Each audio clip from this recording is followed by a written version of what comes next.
Hello to all my friends out there. Hi, you guys. Okay, the carnivore diet is continuing. This is about day 3. So I have two fried eggs, and then I baked 4 pieces of bacon. This was good bacon. I got this at a grocery outlet. It was thick cut bacon.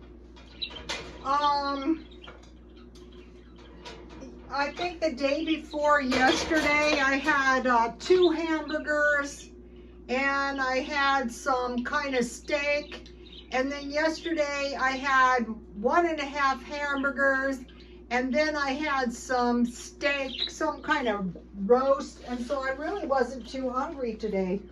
But I love eggs, so here's what I'm having tonight. Okay. This video is your house like a fort? A fort is a strong, fortified place, a place that's made strong and secure enough to defend during a war. So my house could use a little work, so I'm going to be working on my house. I'm going to go through my house, item by item, room by room. I've been still dusting my elevates. And so think about a fort. Think about Fort Knox. You want your fort nice and strong.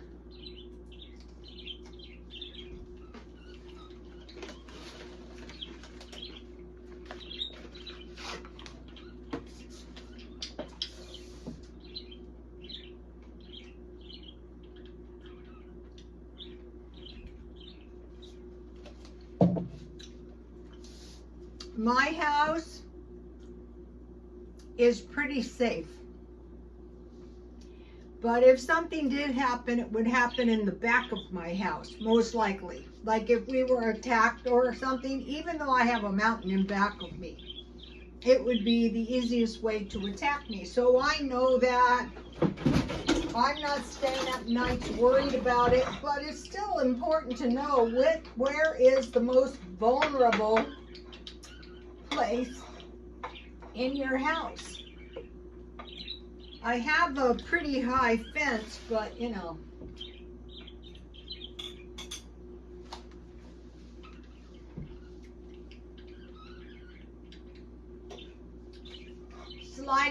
Sliding glass doors are for the birds. I'm going to be thinking about this. Here is some iced tea I made. It tastes so much better when it's very, very cold. All right, in my fort, I need some food. So I want to talk about some very basic food storage. Maybe you're new to food storage, or it could help you if you want to go through your food storage. So in my food storage, I only store food that I eat. I might eat it today, I might eat it in 2025, 2026, or 2027. So, and water. I'm going to be filling my water. Okay, so number 1 thing is oatmeal, so you have some cereal. Okay, I bought big ones. If I don't eat it today, I eat it tomorrow. And I have all kinds. Around here somewhere, here it is. I bought some kind of, this stuff is not too bad. I bought these little ones, 2 for $1. So if you don't have much money, go to the discount places and see what you can find. I'm going through the house. I'm going, how much food do I actually have? Is there anything I'm possibly going to need? Basically, think about storing food for the winter. And then I recently stored this coffee creamer. So this is, how much is this? This is I think it's 850. So figure about 300 portions. I usually use a tablespoon. So what I do is I cook, if I was to use coffee creamer, usually I use a 1/4 cup powdered milk, but in an emergency, 1/4 cup oats, 1 tablespoon coffee creamer, and 1½ cups water. And then it's going to be so much better if you have some sugar. So what we're doing is we're saying, do we have just this basic food so we can survive until lunch if something happens? I'm going to talk to you guys about famine in a minute. Okay, so then, so this is my breakfast. I eat it late, bacon and eggs. Okay, so today I was at Ralph's, and I got these two jars of, it says pasta sauce, because they were 2 for $4. So when we had the near brush with the container ships, one of the things they mentioned was pasta sauce. So we don't know what's going to happen with this weather, so we want to have pasta sauce. And then last month I stockpiled 2 jars of this fettuccine. That's good with bacon or ham. And then I have some of this cheese sauce. This is 3 packets. It's going to make a nice big batch of macaroni and cheese. So this is quite a bit. This is quite a bit of meals. And then today I bought 2 of these boxes of pasta sauce from Ralph's, because their pasta is really good, and I like these tubular ones because a lot of times I make baked spaghetti. So what I do is I layer my spaghetti, or my noodles, just like a lasagna, and usually I just use mozzarella cheese.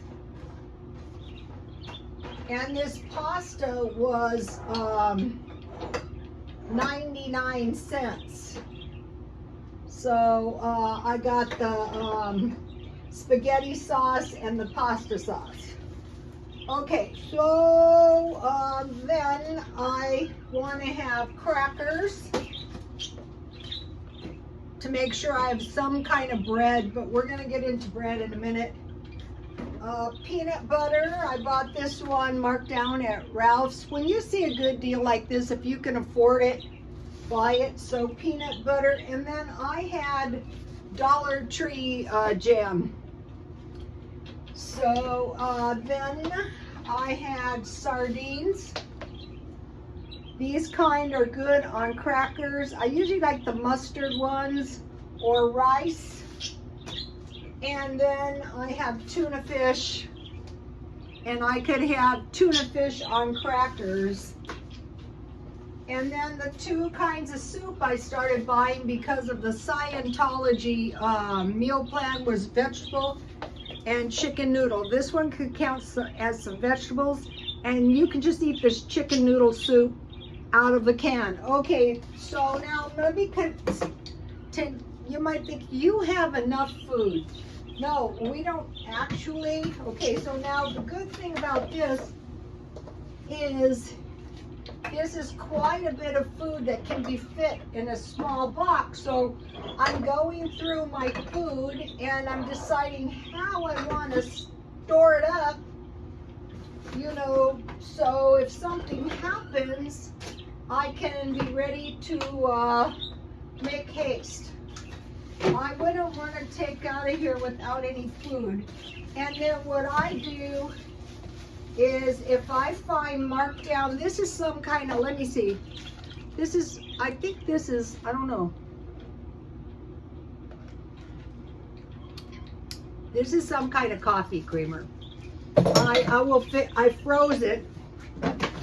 So what I'm trying to do is I'm trying to eat my freezer down because I froze a lot of milk, coffee creamer, and so the reason, and there's a lot of them, so I want to consume them and get them out of my freezer so that I can eat my freezer down. And then I bought this good tea. This good tea is so much better, but if you don't have very much money, just get the Dollar Tree tea. It's good enough. Okay, so this month this coming up month, I want to buy a case of chicken noodle soup because I realize I don't have too much. So I want to concentrate on canned food, going back to the near miss with the container ships, canned food, flour, tubs of shortening and pasta. Okay, now, okay, so this is about food and going through your house and saying, okay, is my house set up in a way so that it's defendable? Or do I just have stuff willy-nilly all over the place like I do? That's why I'm going to be doing this. It might take me a while. That is fine. To make my house more like a fort. Okay, and then think about your car as like a little fort too, for evacuation, a mobile fort. So same thing, you want to go through your car, you want to have most of the stuff you might possibly need to evacuate in your trunk, ready to go. And the thing about your car is your car can take you out of danger if something happens, because at any time something could happen. This is about 4 cups of tea. I make 4 cups a day, and if I drink it the next day, that's fine. So think about your car. That's why I was watching the floods back there. So I'm taking all that in. I'm sure you are too. But there were people with these huge vehicles that could make way through some of the flooded areas, and they were picking up the pets. So another thing you want to prepare for is bird food. Like my bird food is like twice as much. Like a package of millet is $10 now. These guys eat a lot of millet. Okay, so the best way, like when we're living in like uncertain times, I mean, I don't feel like any minute the grid is going to go down, but it could. I think that's one of our biggest dangers. In fact, they're saying with Hurricane Helene, the power is still not on, so that means no water. So it is something like that. If you see something and you can get out with your car, a lot of them didn't. So you want to prepare all the time, little by little, because if the disaster is big enough, no one's coming to help you. Okay, so you need 2 things with your car: gas and cash. Because that's why you want a bank that's like, you want a big bank like Chase Bank, as opposed to like credit unions or more than one bank.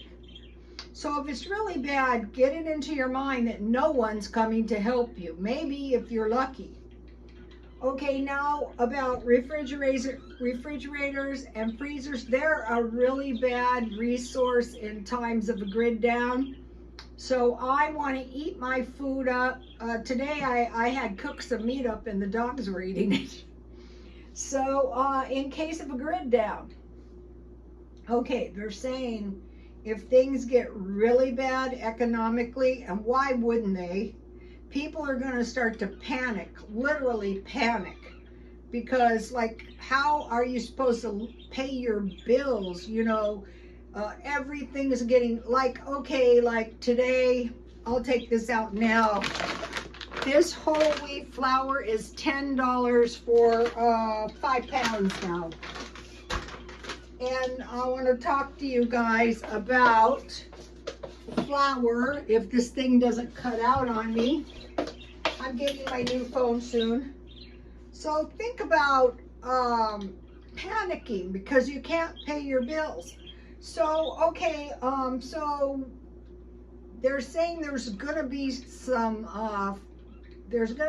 famine. Like what? Like bread. That's like what? Okay, now think about bread. All bread is not created equal. So say we have to live on our bread. So I want to give you my good recipe. Here it is, and when you make it at home, I'm on the carnivore diet, but you know, it's going to be okay if I eat a small piece of bread. This is so easy to make, but it's not the cheapest bread.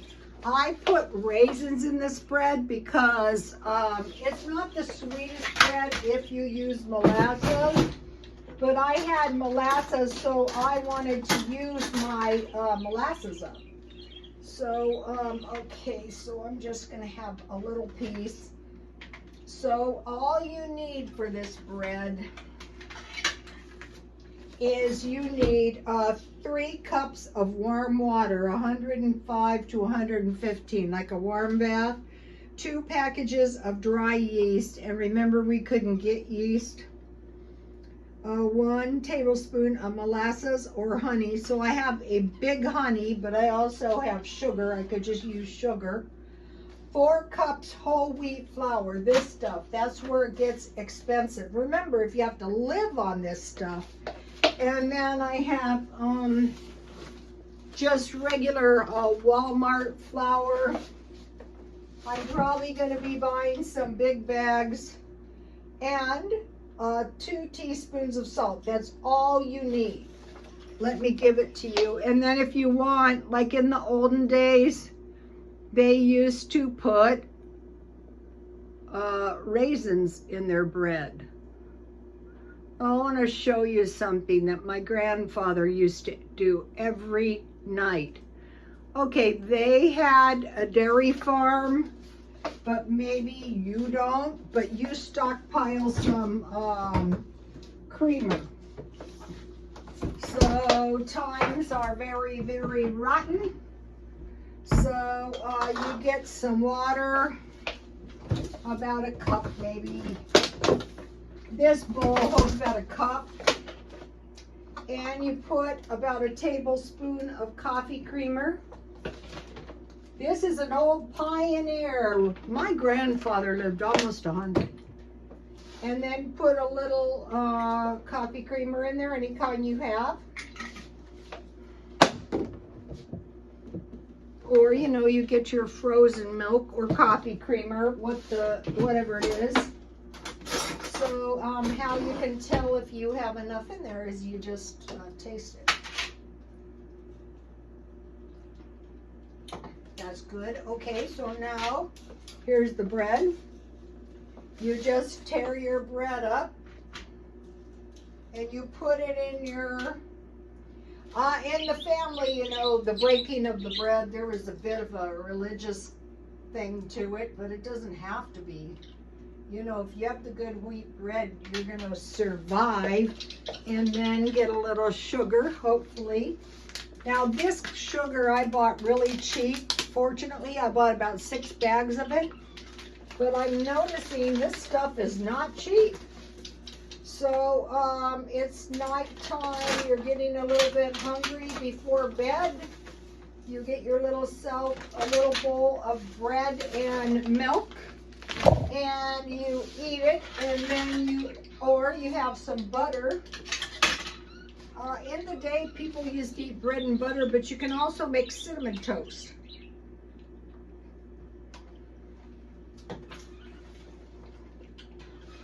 That was good. Okay.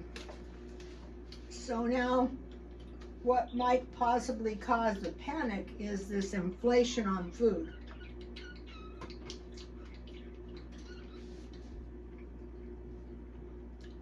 Think about Cain and Abel. Cain and Abel were told to offer God a lamb. Cain offered God some wheat. And Cain was cursed. When you work the ground, it will no longer yield its crop to you.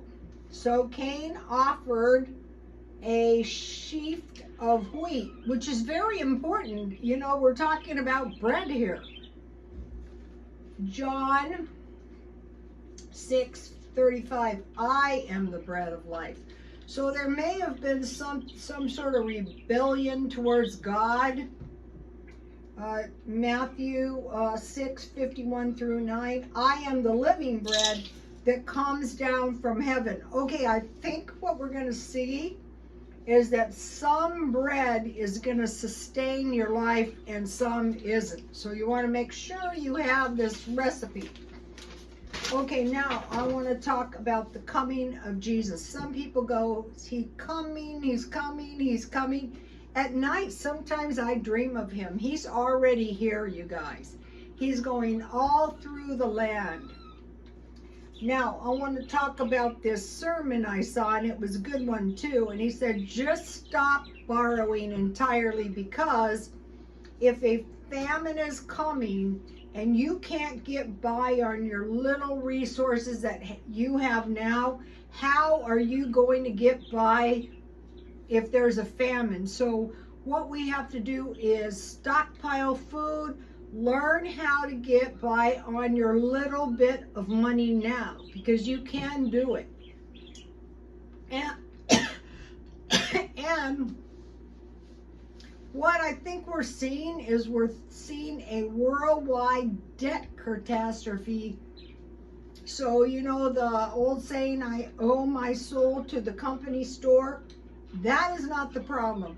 When people start panicking because they can't pay their bills and they don't have any credit because they borrowed against all of it, then the panic is really going to set in. So what we want to do is we want to learn, like if you're on Social Security and you're retired like I am, you want to learn how you can possibly survive on the little money you have. So it's not that hard to do. One of the best things you can possibly do is buy all your food marked down. So, you know, I'm on this diet. So today, and one of the carnivores said, I got this brisket, and it's 1.5 pounds. And so for me, it's enough for 4 servings. And one of the carnivores said her doctor told her brisket was one of the best because there's kind of a high fat. Okay, you want to save your meat fat now, just in case, because if you have meat fat and you have flour and you have coffee creamer and you have bread, you can have, well, you can have bread and milk, but you could also have bread and gravy, or gravy and rice. So that's very important too. But this cutting out the borrowing now is really a good idea. And so then when things get, I think the war-torn countries are going to suffer the famine, but just because it's in other countries, think about your house as a fort. You want to fortify your fort with food. You want to fortify your car with gas and cash. And make sure your car is in running order. And I've been seeing a lot of people, oh, this is disturbing to me. Okay, because there's so many people that are displaced and can't afford housing, you know, the little cab overs on a truck, they're up over $1,000 now. People are just taking advantage, but soon, if there is no money, they're going to be desperate to sell. So just start right now, you know, get your house. I'm going to be working on this, and I'm going to tell you what I'm doing. Okay, you guys, I will see you tomorrow. Please like, comment, and subscribe. Oh, another thing about this good wheat flour is rarely on sale. So like if I was to buy 5 pounds of wheat flour, that would be $10, and 5 pounds,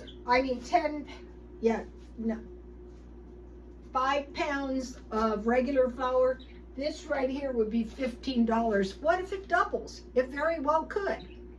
Okay, you guys, I will see you tomorrow. Please like, comment, and subscribe. And God bless you all. Bye, you guys.